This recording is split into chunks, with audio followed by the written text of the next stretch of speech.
Okay. Shoot. We're live.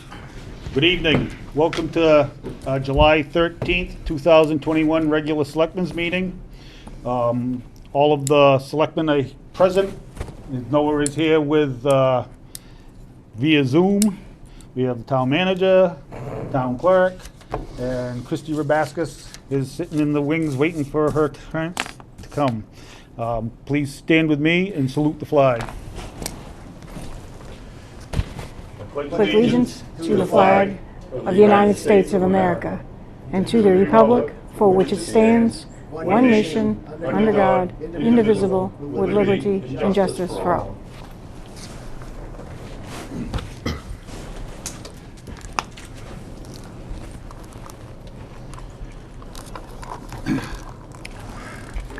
We have the approvals of the June 22nd meeting.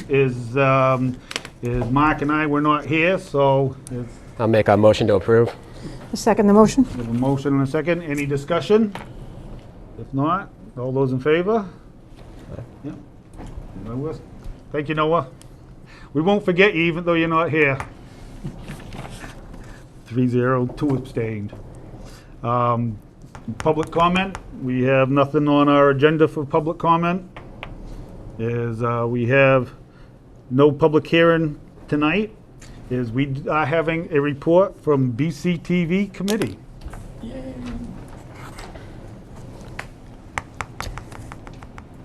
Good evening. Good evening. Just wanted to give you an update on what BCTV's been doing and what we've been working on. The first thing that we're looking at this year is purchasing 2 new cameras that have streaming capabilities. The cameras that we're still using are original to BCTV and purchased in 2011, 2012. 2 of them still work, 1 of them does not. What I'm looking to do is get those cleaned and repaired and then hopefully be able to lend them out to people in town if they'd like to use them. We'll be using a portion of the $21,000 capital improvement grant that we got through our franchise contract. So that's where the money's coming from. It's not coming from town budget. It's all part of the franchise agreement. The other thing I wanted to let you know is that Berwick Community TV is now offering the National Gallery of Art videos. This was something that I negotiated with the National Gallery. We filled out all the paperwork. It's taken close to a month for me to get everything settled. But that you can watch them on Comcast Channel 22, Monday, Wednesday, and Friday, and Sunday at 12 p.m., or Tuesday and Thursday and Saturday at 9 p.m., okay? And those will be always shown. The other things we show are the Classic Art Showcase, and I can't tell you what those are because there is no program guide to them. It's basically you get what is on at that period of time. And those will be played at opposite times from the National Gallery of Art videos. The other thing I did, I've been working on the past 2 weeks, is the main DOT video for the Sawmill Hill construction project for Route 9. I've worked with them to get the video for BCTV. And one of the things I said is it's a great video, but unless you have a computer, you're not going to see it. And a lot of our residents are elder, and they don't use computers or iPads or laptops. They watch the TV. So this way we can show it on Channel 22 and Channel 95, and I'll be putting out the information on where people can access it online as well. You have until July 21st to make comments with the DOT regarding the project. So I wanted to let people know that as well. Ralph and I are still playing a little bit of catch up. We both took our vacation time, and everybody knows when you take a week off that you come back and you've got loads of stuff. In the past 2 weeks, I've managed to get the car show, the graduation, the recreation feasibility study, and I just finished the Girls on the Run video, which was awesome. Those kids did a great job. Ralph has been working on the public library speakers, Open Farm Day, PSA for Envision Berwick, and the Hackett Backpack PSA for the Envision Berwick that they did. And for the board, we have just purchased an on-air sign. So I don't have to, or the broadcast tech doesn't have to, run to the door and then run back to do what we're doing. The on-air sign will be up back here, and it will be handled by a remote control. So no wiring, nothing involved with electrical, so I didn't have to worry about getting an electrician in. And she'll just put it on when you're on air, so the chairs will have to be keeping an eye on that. And when you go off, the light will go off. That way you'll know, okay? We're looking for volunteers. If anyone has editing skills, likes to videotape, those type of things, we'll teach you. You know, if you don't have that skill and that's something you're looking to learn, we'd love to have you come. We're also lending out equipment again. Now the COVID is pretty much over. If there's a camera, tripod, microphone, or whatever that you're looking to borrow, you can borrow it from BCTV for free. For free. You have to be a Berwick resident. You have to fill out some paperwork, but it is free. The only caveat to that is you have to use it for something in town. Okay, we want a video to come back to BCTV using our equipment. So if you're taking a video of, you know, maybe you're over at the fire station and they're doing something and you take a video, it comes back to BCTV, and we'll help you with that. And if you have a video that you've created, like I just put a video up my grandson did, I don't know if you've seen it, it's called How'd That Happen? And basically it's a video that he took of himself sitting in a chair and then going through the chair and sitting on the floor, or sitting in a chair and ending up in his bed instead. Just a fun video or something like that. If you have something you'd like to submit to BCTV, we would be happy to review it and put it up on Channel 22 or streaming, put it on YouTube or something like that. So please send them in. We'd love to have it. Any questions? It's a lot. Great. Yeah. Thank you. Thank you. Moving on is we have no department reports, is we have a presentation by Christy Rabaska on our MS4 projects. Welcome, Christy. Hi, thanks for having me. As you may know, I'm the environmental consultant for the town of Berwick. I assist in helping the town staff implement the Stormwater Phase 2 program. And I'm under contract, it's a regional contract with Southern Maine Planning and Development Commission, so I also assist the 4 other communities that are regulated by the program in Southern Maine, South Berwick, Elliott, Kittery, and York. So my contract is regional, and I'm helping all the communities. And I'm going to share my screen here, and I'm hoping that it will be big enough for everyone to see. If not, someone please let me know. Looks fine. Okay, great.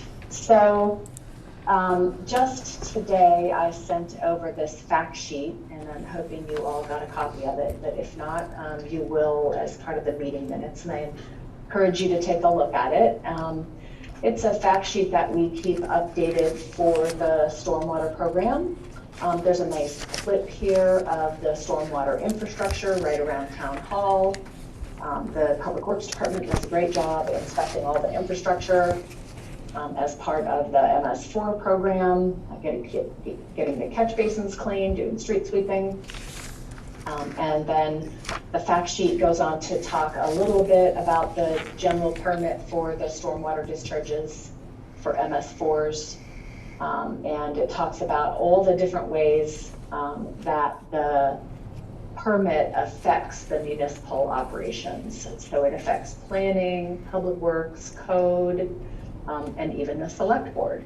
So one of the reasons I'm here tonight is that there's a permit requirement that we keep all staff and elected officials up to date on the MS4 permit. So I come in and I do my annual update for you.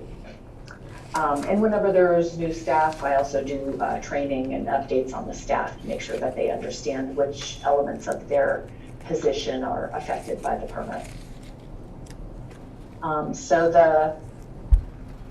In particular, what specifically does the select board need to know for about the permit? Really, I just need you to remember that you're regulated by a stormwater permit, which I'm sure you do every budget season, with all the things that we have to do to stay in compliance, and for staffing purposes too. That's really the goal of tonight, and just to give you a general update. So also, as just a refresher for you, this permit is a requirement of the Maine Department of Environmental Protection. It is a Clean Water Act permit, and it regulates the portion of Berwick that is the most populated, that has the most potential to pollute stormwater. Now, Berwick, almost all of the stormwater in Berwick makes its way down to the Salmon Falls River. So what we're really looking at is protection of the Salmon Falls River from any kinds of pollutants that might end up on the paved surfaces. And then when it rains, they all end up in the storm drains and out in the river. So we're trying to just keep everything clean and nice. So this red area, basically downtown Berwick, and a few of the suburban neighborhoods, those are all regulated by this permit. And then there's a little tiny bit down here by the town of South Berwick that's regulated also off of 236. So that's our regulated area.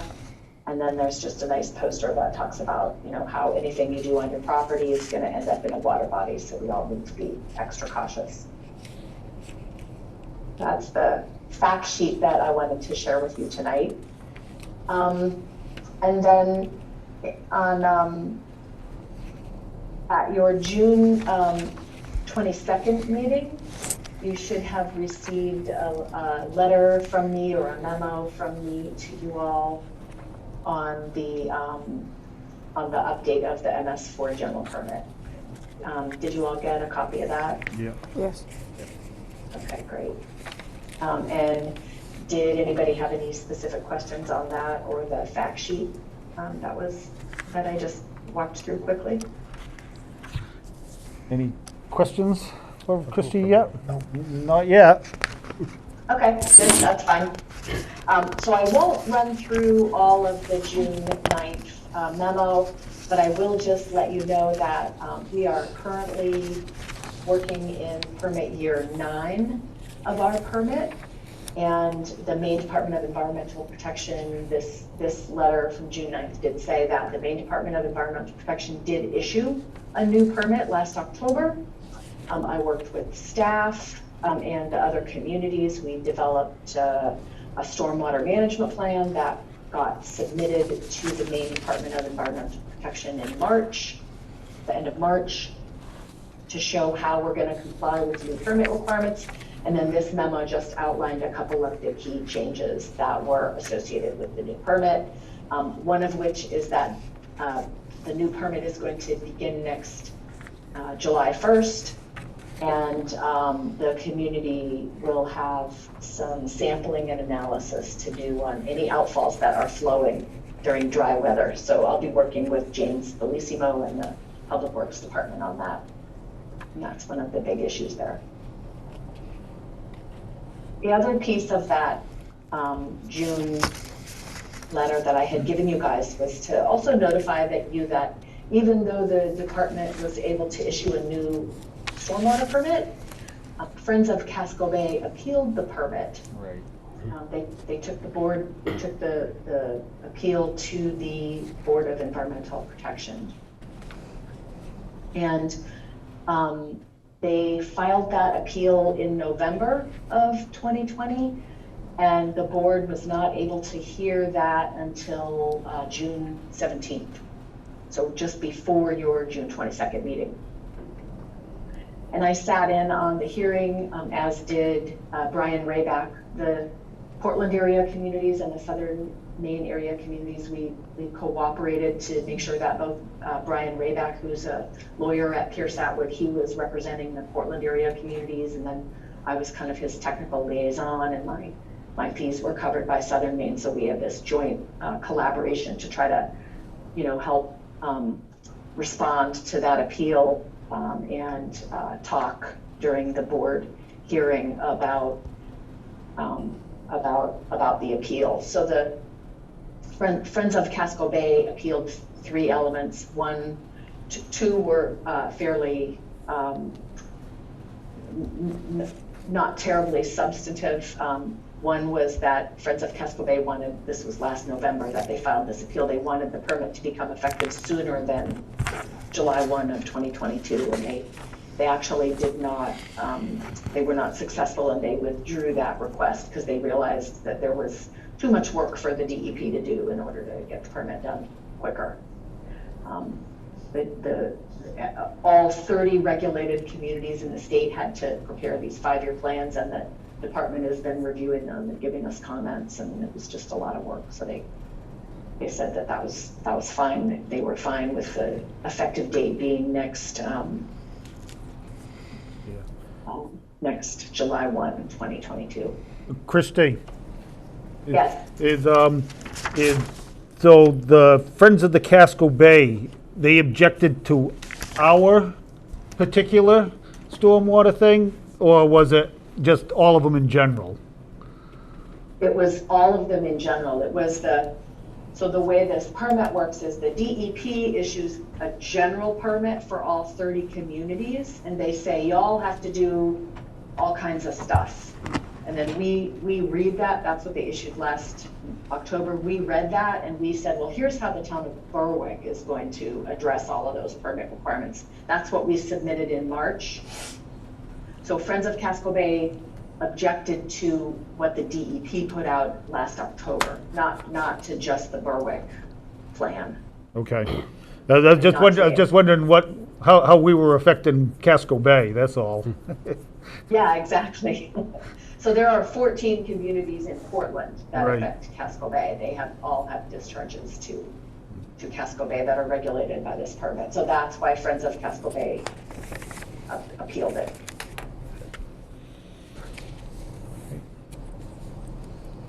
So the second item, this item B that I have outlined in the letter here, is that this was the more substantive one that the board did find in favor of Friends of Casco Bay. It's a requirement that all of the regulated communities, we call them MS4s, we call ourselves MS4s, municipal separate storm sewer systems, that we are required to mandate the use of low impact development in some way. So all the development sites that would come through your planning board or any of the 30 communities would have to go above and beyond the Chapter 500 regulations and implement some specific low impact development strategies. And the board did find in favor, and so the Maine Department of Environmental Protection is going to be modifying the permit in some way to incorporate those requirements, but I'll talk about that again in a minute. The last element that Friends of Casco Bay appealed was related to impaired waters and making sure that MS4s take action to correct water quality impairments when waters are not meeting their fishable and swimmable standards. So the water quality impairment issue, we spent like 2.5, 3 years working out the impaired waters requirements with the Maine DEP, and they held pretty firm on the standards that we have, that we agreed upon. And they are those, the changes that the department is going to make to the permit are not going to affect the town of Berwick. And they're not really going to affect any of the 30 municipalities. They're making a few little language changes, but basically the impaired waters requirements are going to stay the same as what we submitted in March. So the Salmon Falls rivers and Adams Brook are really the only two waters that are impaired in the town of Berwick. And the Salmon Falls River, as you know, a lot of the impairments are due to discharges of wastewater treatment plants and the fact that there are impoundments on the river, so there are dissolved oxygen issues. So they weren't really stormwater issues. So the DEP, so there aren't any actions in particular that the town of Berwick has to take for impaired waters under this MS4 general permit. And that will stay the same. Based on the board's findings.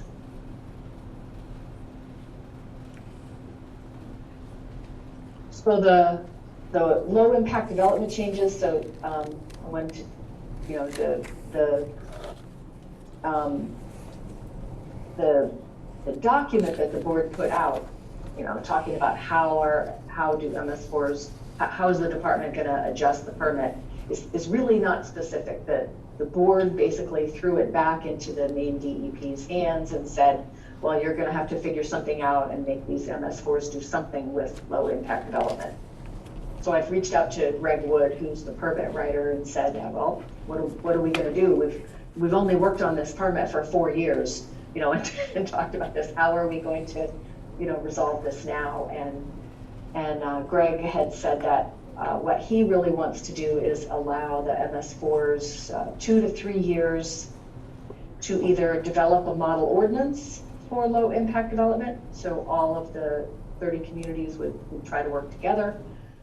Or we could petition the Maine Department of Environmental Protection to basically improve the statewide standards so that it's not just MS4s, it's not just the 30 communities that have to implement these low impact development standards, but it would be all development statewide that would have to impact them. And all along that has been the municipalities that I work with and the planners that we've talked to, they want to see a statewide standard. They don't want to just see these 30 communities carved out and made to have these more stringent development standards. So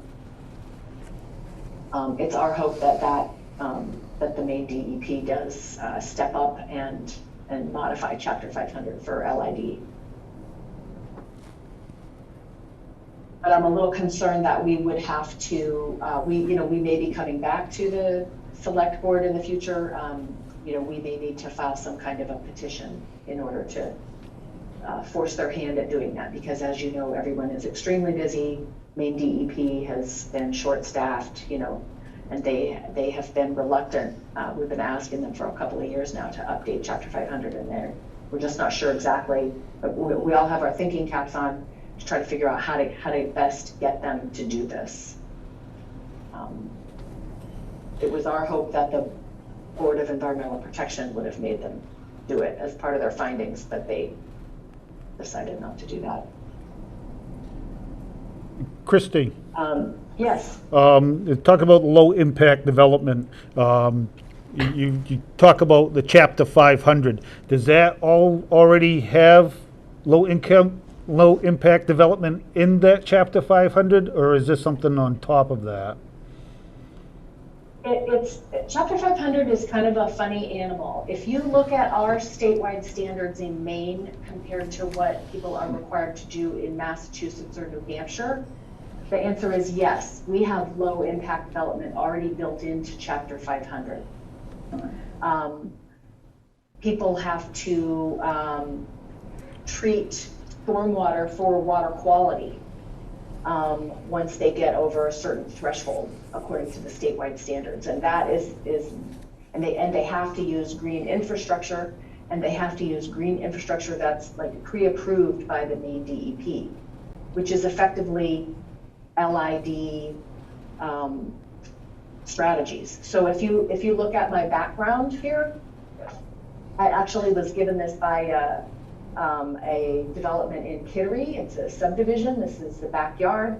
And the stonework here, that is actually an infiltrating rain garden. That's an LID structure that they already built into that subdivision because it was a large enough subdivision that it needed to have stormwater quality treatment. And then the green area, sorry, I have a structure in my house that's kind of masking it. So if I wave my hand, it'll go away. But the green grass, it just looks like a nice green grassed area. Those are actually biofilters. Those are low impact development stormwater structures, and they will infiltrate the rainwater. There's an engineered soil under that grass, and then there are underdrain pipes that after the pollutants get removed through the engineered soil, the water gets cooled, and then it discharges out to the waters of the state. So this beautiful little backyard oasis is actually LID. One of the reasons I ask is that a example of what they want, or is that still not good enough? It is not good enough because the threshold for this is larger than Friends of Casco Bay would want to see. And the thresholds in Maine should be reevaluated by the Maine DEP because they are quite large. Like you have to have a 5-acre, you have to have a site that has 5 acres of development before you trigger this kind of a requirement. And I think that Friends of Casco Bay was really pushing for, what has happened is for the MS4s, we are now pushed that when you have 1 acre of disturbed area, you're gonna have to install this kind of stuff. Good. So from 5 down to 1. Is How much that, of a cost increase is that? Oh, for a developer, it's mostly gonna fall to the private developers, which will then, of course, increase housing prices and things. But typically, low impact development strategies can cost anywhere from $25,000 to $100,000 per acre. So you're talking about anywhere from $100,000 for a development to $500,000. because one of the things, I think we already have low impact development design in some of our ordinances now, so we're already working towards that. Correct. James and I worked quite a bit on this. He was very helpful as we were preparing for the appeal, and your ordinances currently say that anybody that's going to come through development and develop, anything over an acre in the town of Berwick, that the developer has to evaluate the potential to design in and construct these types of strategies. And then they have to write a memo to the planning board saying, why they're going to do it or why they can't if it's not feasible. And so James has said that most of the time when you just, so your ordinance is not really hard and fast and very stringent and prescriptive regarding what LID strategies have to be implemented, but rather you kind of throw it back to the developer and say, well, what do you think would work on the site? And tell us about it. And James says that they're having really good luck with the planning board with people implementing LID strategies when they just ask the question. Very good. But so there would be significant changes. So most of the impact of this is that it will fall to James and then the group, the Southern Maine Planning Group that I work with, the other communities, and the Portland area group. We actually received a grant. We were hoping for the best, but planning for the worst when we knew that this appeal had come forward. So in March, we applied for a Coastal Communities Program grant to develop a model LID ordinance. And when we did that, we asked the Maine DEP if they would be on the review panel and attend all of our meetings and help us to craft that model ordinance, and they agreed.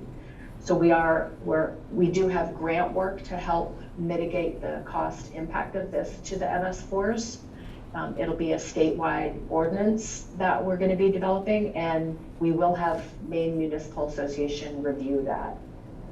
So not a lot of cost impact to the town budget, but it will take some of James's time to review it, and then in a couple of years you'll have some pretty significant ordinance changes to implement, or if once we develop this model ordinance, the DEP may say, okay, we'll modify Chapter 500 to conform to these requirements that you guys have done the work to identify.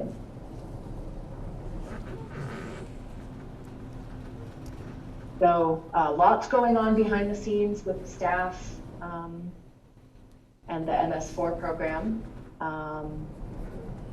And so this impact on municipal, I think I've hit all the salient points. It's going to be James. It's going to fall to James to get a lot of this done. I did have, I don't know if you want to talk about low impact development or those ordinances a little bit more, but I had a few dates I was going to run through with you also.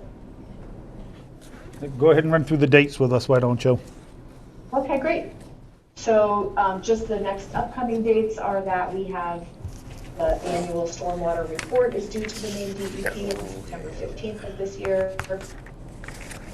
And then sometime in the fall, the Maine DEP will actually propose the new language around the LID. We'll review that, comment on it. That'll get finalized, and then we'll know more definitely what our timeline is to getting the LID stuff done. We'll be asking for Steve to sign the annual report once we repair it. Typically James and Robert Hershey and everybody, they give me all their information, and then I put that annual report together, pass it back to the staff to review, and then when they all agree to it, we have Steve Eldridge sign it and we submit it to the DEP. Any more questions for Christie? Has I have one. Go ahead. How is this impacting Great Falls construction and the prime site? As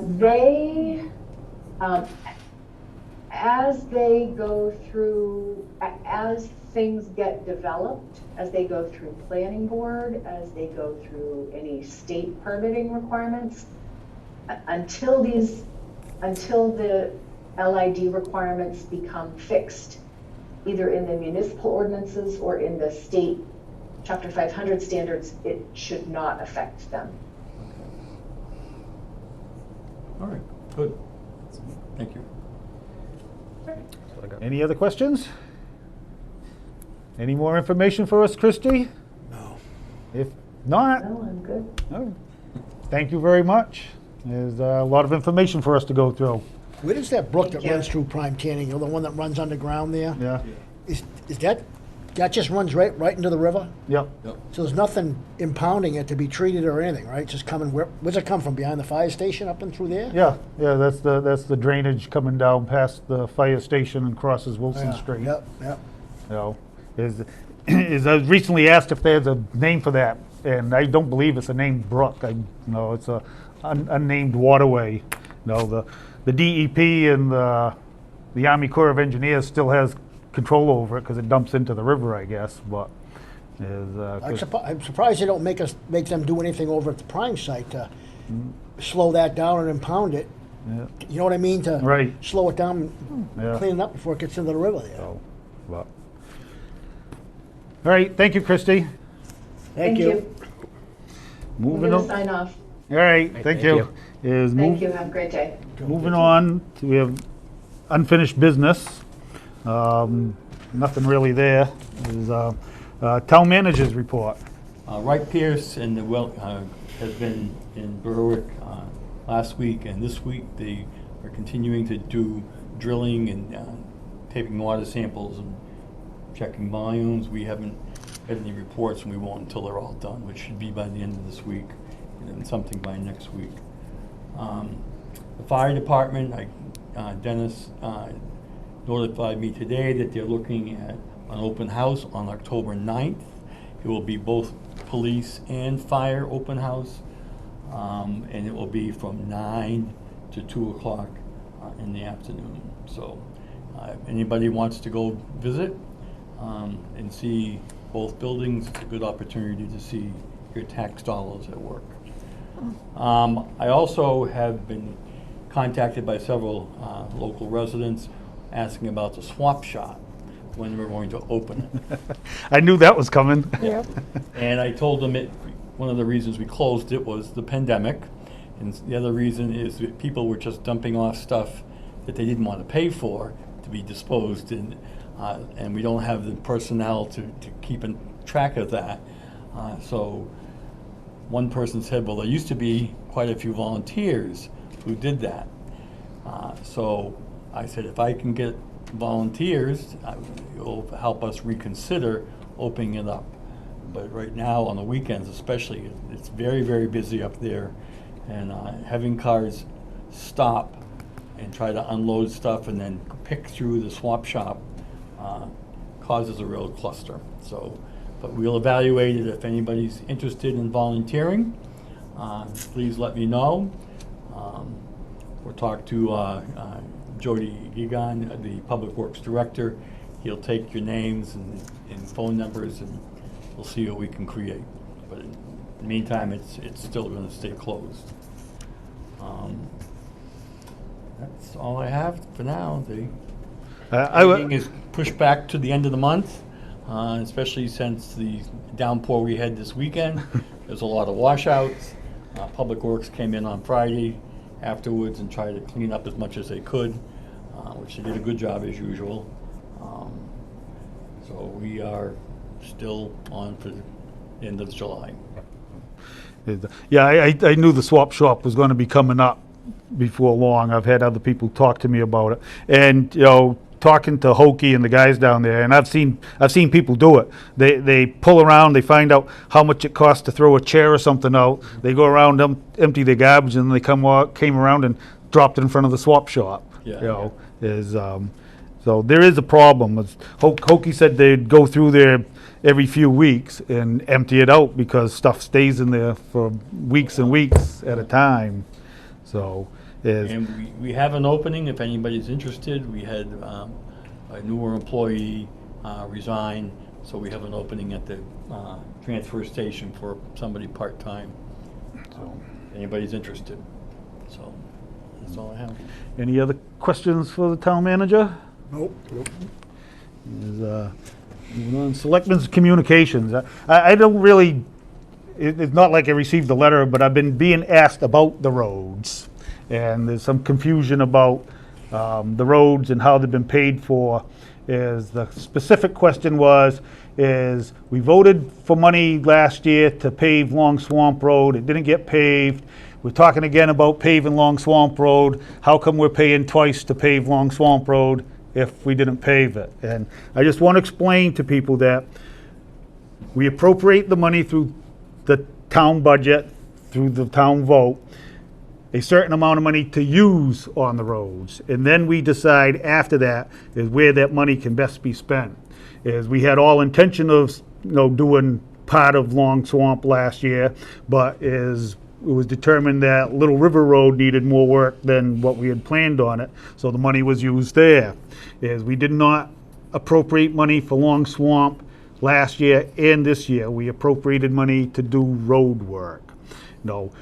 Hopefully, Long Swamp will get done this year. It's on the agenda. It's on the agenda, but again, depends on what happens, whether or not, things get finished. It's not the whole road, it's just just a the section. worst sections. Right. There's two sections. And, we've been putting $600,000 into the roads every year for the last few years, and we're not catching up really.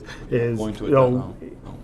Truthfully, I think we should be putting $1 million a year in, but the budget can't handle that. So unless people want to, appropriate a lot more money, we'll just have to keep repairing the roads as we go.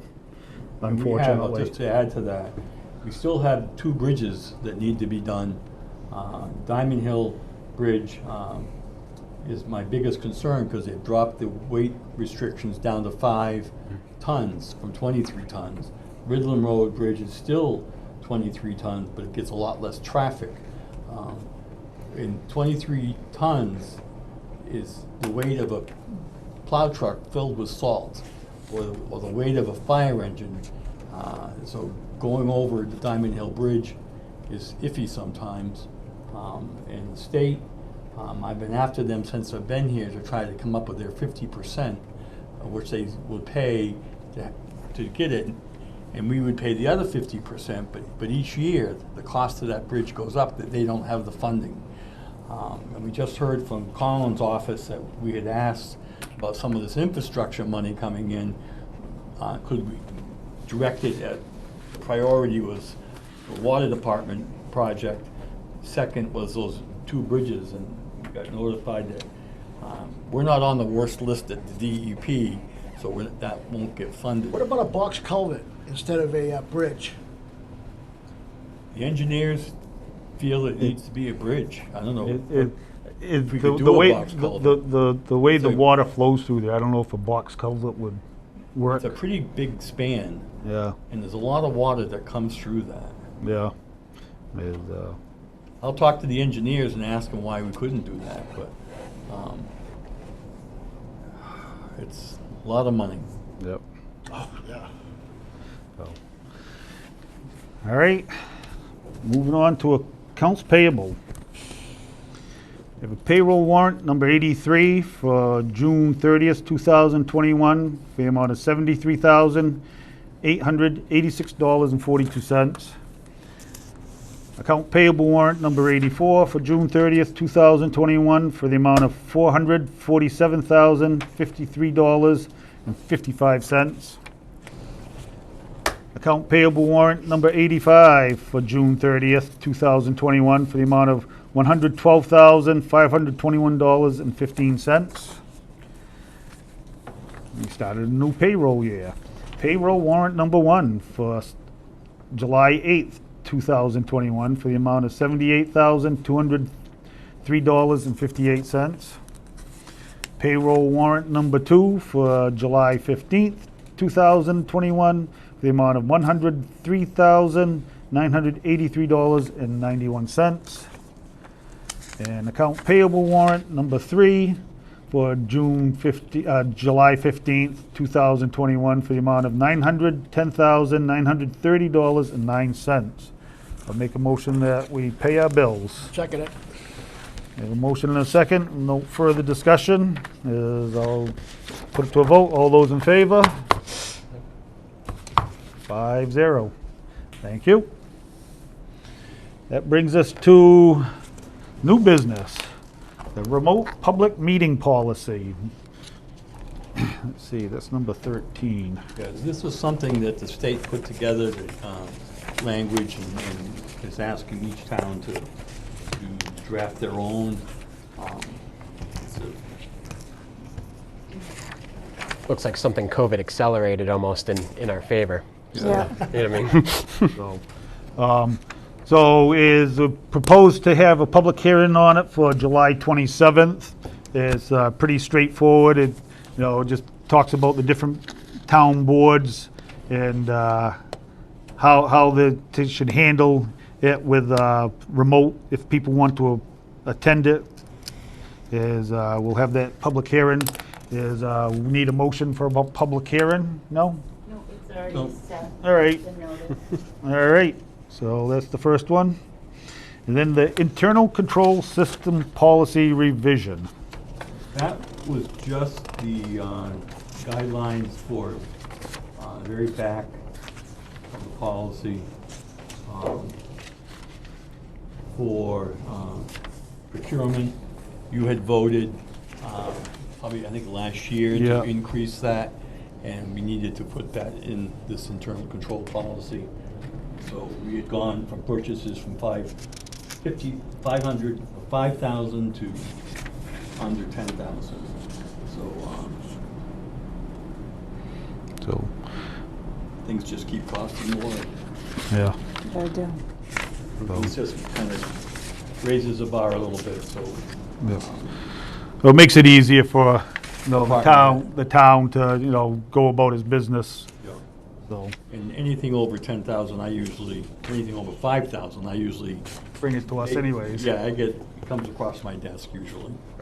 So, any questions for Steve about this? No. There were changes to the payroll section also. Oh, there are. Because we now utilize Time Clock Plus, Right. so that was just added. Time Clock Plus is a software that we use when people, instead of using time cards, the old-fashioned, I guess it's the old-fashioned way, when they log into their computers is when that kicks in. That's when they log in. It's the same as punching a card. And when they leave for the day, they clock out of the computer. And payroll gets reviewed by each department head on the software. That's what we have, yeah. Which is, it's a good process. I've used it and put it in other towns. And, Yeah. We started it this year too, just having the foreman having an iPad, and you have the payroll in it. It's unbelievable how much time that saves us in the Oh, office. yeah. Unbelievable. Yep. A lot more detail, accurate. Oh, yeah, yep. So it's a good software. Need a motion to adopt the policy as changed? Do you? I'll make a motion, we adopt the policy as indicated. We have a motion and second. Any further discussion? If no further discussion, all those in favor? 5-0, thank you. The next is the Juneteenth holiday. This is something that just recently was put through at the federal level, and I have no idea how it affects state and municipal, so if you could explain that? If the state adopts it and the feds adopt it, then certain offices will be closed. Like the Right. post office or things like that. State offices might be closed, so we won't have access to some of the online services that. We don't have to adopt it, do we? No, I don't believe we do. No. No, anything for the bargaining units would have to be through Negotiation. through contract, so nothing will change there. So That's coming up. Won't you have to notify residents though, because they won't, if the state is closed, they won't be able to register their vehicle or things like that. They still can. They They can? can do that, yeah. Okay. State closes every day at 4. We're open till But the like, the Later. public couldn't get, can they get on Moses to do? Yeah. They can. Yeah. Okay. So, all right, no action needed to be taken, we just Nope. discussed it. So, we have no claim deeds, next up is abatements and supplementals. Karen, are you with us? I am here. Hey Karen, how are you tonight? Good, thank you. How are you? Not too bad. Well, we have 2 farmland penalties to go over tonight. The first one is a parcel in which it's been in farmland for quite a bit. It just transferred ownership on June 9th of this year, and the new owner wishes to remove all the acres from farmland. And we received a written request to do so as is required. The new owner is Providential Equity Development, LLC. And because the request and the ownership transfer occurred after April 1st, the farmland classification will be effective for fiscal year 2022-23. However, the farmland penalty will be assessed at this time, and once the owner pays the farmland penalty, the parcel can then be used for any permitted use. So I calculated the farmland penalty as I have shown on the enclosed spreadsheet.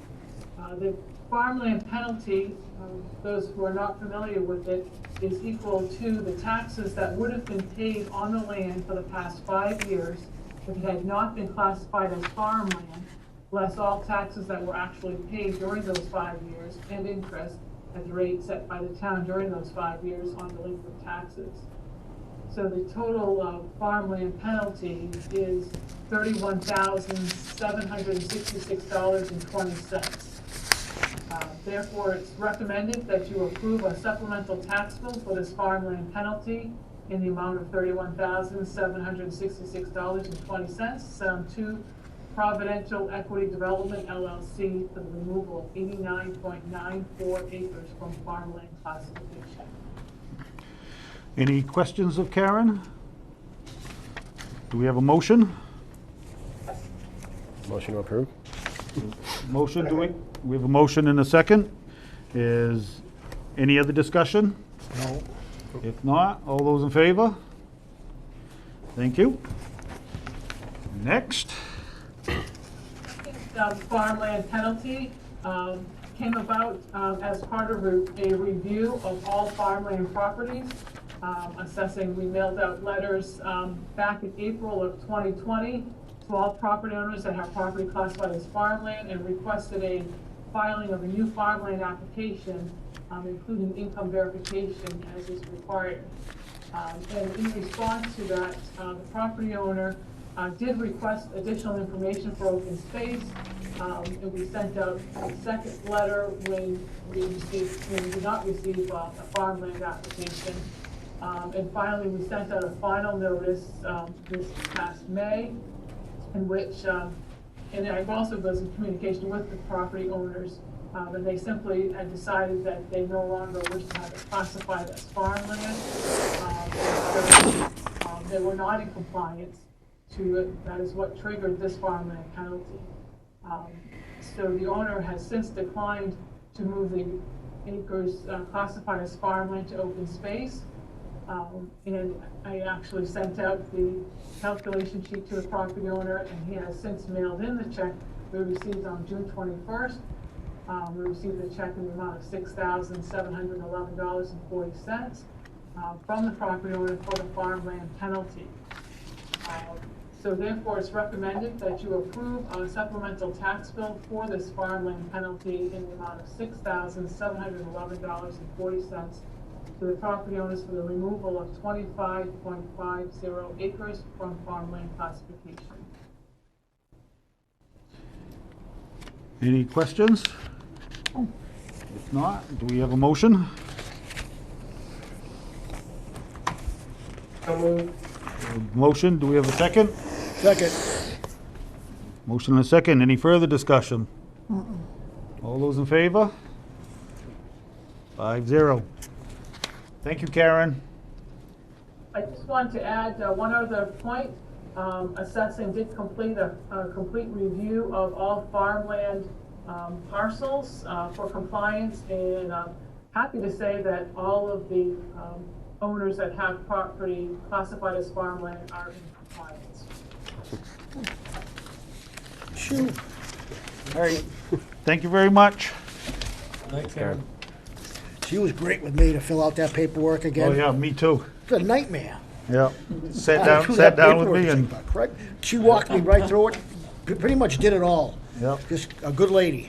yep. So, all right. That brings us to second public comment. We have none. None? We will be doing an executive session, as we will not be making any decisions in executive session. So we will not be coming back into public session afterwards.